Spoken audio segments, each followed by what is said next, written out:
Hi Leute, Apfel ist zurück.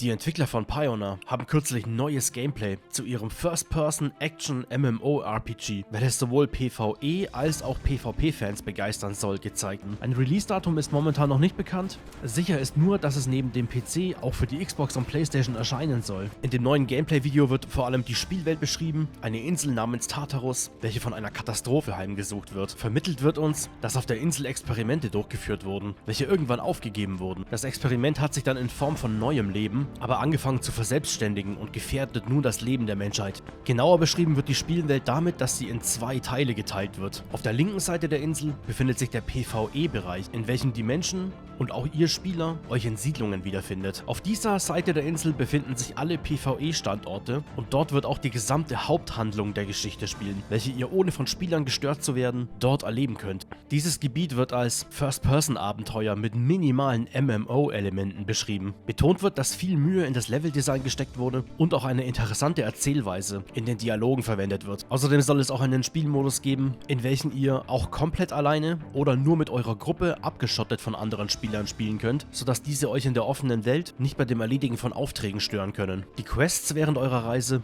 könnt ihr alleine oder mit Freunden abschließen und auch die Dialoge mit anderen NPCs werden im Gruppenspiel auch eine Gruppenentscheidung. Seid ihr mit euren Aufträgen fertig, könnt ihr in den Städten in der sicheren Zone auch eure Zeit in Bars verbringen und dort Minispiele spielen und eure Ressourcen bei den NPC-Händlern kaufen und verkaufen. PIONER soll außerdem ein Level-System bieten, bei welchem jeder Levelaufstieg mit einem Fertigkeitspunkt belohnt wird, den ihr für die Verbesserung eures Charakters ausgeben können werdet, um so verschiedene Klassen zu erschaffen. Die hierbei dargestellte Figur erinnert an den Pip-Boy aus Fallout. Das System der Charakterentwicklung soll allerdings nur einen Bonus darstellen. Am allerwichtigsten soll euer Können mit dem Controller oder Maus und Tastatur sein. Die wichtigeren Dinge in PIONER sind eure Ausrüstung und eure Waffen, und euer Spielfortschritt soll ähnlich wie in anderen Looter-Shootern wie Destiny oder The Division auch an eurem Charakter äußerlich sichtbar sein. Außerdem sollt ihr bei eurer Waffenauswahl bedenken müssen, dass ihr sowohl eine Waffe zum Töten von Monstern, aber auch eine gegen menschliche Gegner benötigt, da die Waffen in ihrer jeweiligen Kategorie überhaupt erst ihre volle Wirkung entfalten, aufgrund ihrer Eigenschaften. Die Waffen sollen dabei auch umfassend modifiziert werden können. Beispielsweise könnt ihr eine Maschinenpistole zu einem Maschinengewehr aufrüsten oder auch Module hinzufügen, die die Werte eurer Waffe sofort erhöhen. Die weitere Aufrüstung eurer Waffen benötigt aber einzigartige Pläne und Ressourcen, und das soll der springende Punkt in PIONER werden. Die seltenste Beute kann nur im rechten Teil der Insel gefunden werden, dort wo auch der Konflikt mit anderen Spielern möglich ist. Der rechte Teil der Insel im Spiel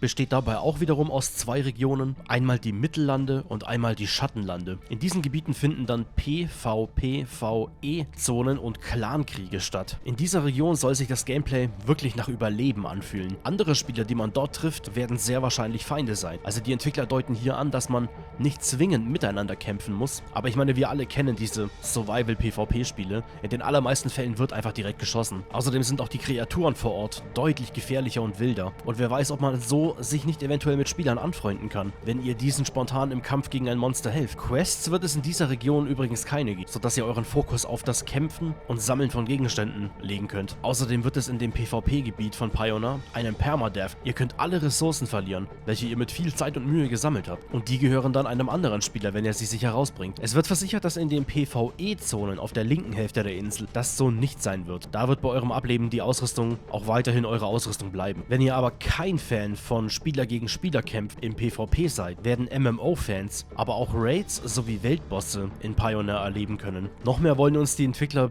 bis zum jetzigen Zeitpunkt noch nicht verraten über ihr kommendes Projekt. Ich von meiner Seite aus muss sagen, dass mir der Grafikstil, welcher mich sehr an die Metro-Reihe sowie ein wenig an STALKER erinnert, aber auch die leichten Anspielungen an Fallout sowie das Looter-Shooter-Prinzip von Destiny. Das Ganze verspricht einen kurzweiligen Mix. Ich werde den Titel also auf jeden Fall im Auge behalten und zum Erscheinen spielen, und dann werden wir sehen, ob der Titel das halten kann, was er verspricht. Haut rein, habt einen schönen Abend noch. Tartarus, a miserable island overcome by disaster. Your depths hold rotten legacy of hopes we left there long ago. Now you are an open wound, infested and endangering life itself. That's where we will bring our people. We will follow our way to preserve everything still left. The expedition will carry on.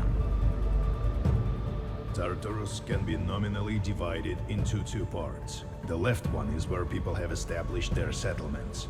New communities appear there, as well as new trade routes and conflicts. This is where the main storyline unfolds, and PvE locations are situated. You will start here. This part of Pioneer is an adventure game with minimum MMO elements. We put a lot of efforts in our level design and use the best practices of narrative in dialogues. Moreover, we've created a special game mode where other players cannot interfere with you or your party playing. Oh yes, quests can be completed single-handedly or with friends. You can even have a dialogue with an NPC as a party.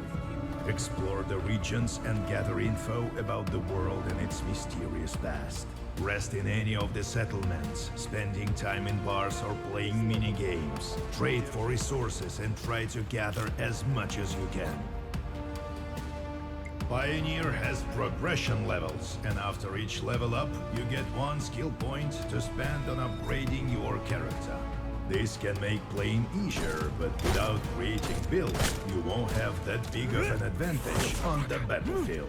Yes, your armor and weapons itself are quite more important.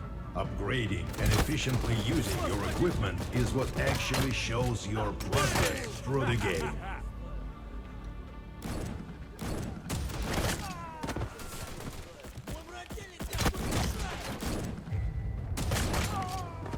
Чё, ты выпендривались? Нечего было выёживаться.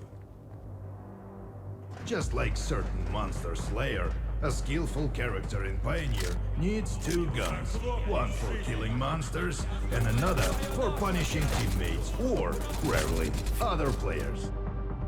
You can enhance your weapons or modify your equipment on the workbench, but every step of it consumes resources. Weapons can be modified more comprehensively by upgrading a submachine gun to a machine gun, for example, or by just adding modules which increase your weapon stats on the move. Upgrading the most interesting and powerful equipment demands unique blueprints and resources. And that's the catch. The rarest of the loot can be found only on the right part of the island.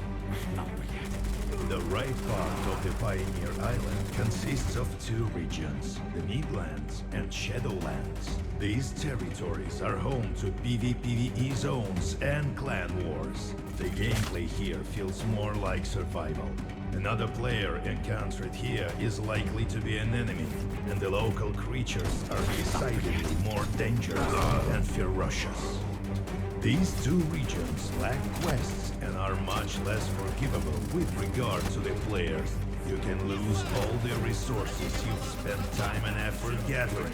At the same time, your death in a regular PvE zone will cost you just some polish on your equipment and a little bit of your pride. Your typical gameplay on the right part of the island looks something like this. You're gathering resources or joining your clan members to seize the production point. When you've gathered enough, you're trying to reach a safe zone using one of the suggested paths. Along the road, you're exploring some more unexplored places. Also, there are no guides on the right part of the island, so no fast travel for you. By the way, fast travel in Pioneer is possible with the help of the guides only.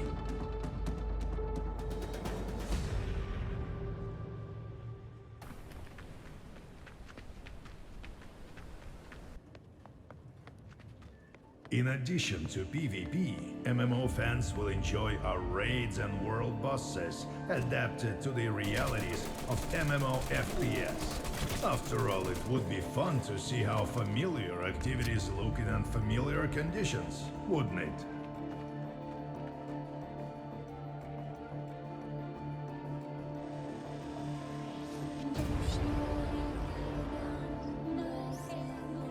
Pioneer is a unique experiment.